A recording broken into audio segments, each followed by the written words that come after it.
So here I've taken 1 cup of rice and I've cleaned it properly.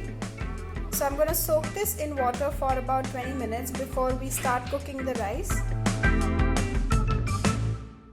So I'm going to heat some water. I'm going to let this water come to boil, after which we'll add the soaked rice to it. So the water has come to boil and I'm going to add the soaked rice to it.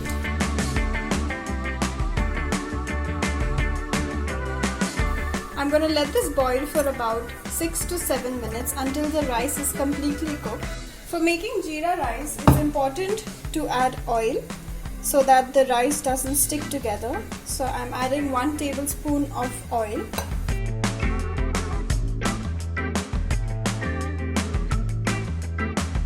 And I'm going to add some salt.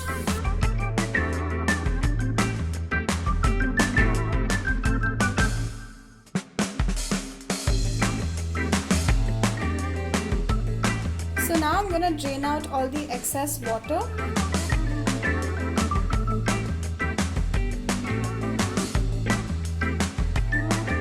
I'm just going to spread it. Make sure you do not break the rice. So as you can see, the water has drained completely and the rice is ready. For making jeera rice, I'm going to drain it again in cold water.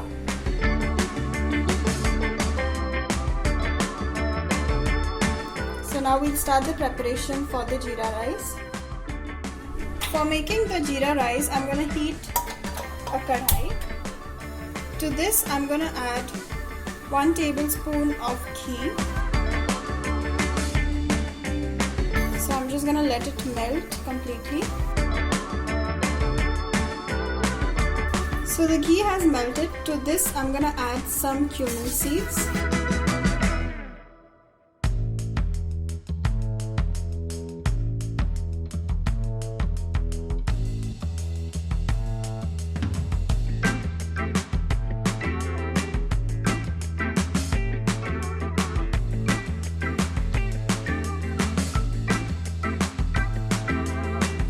My jeera rice is ready. To this you can also add some chopped coriander, or you can have it as it is.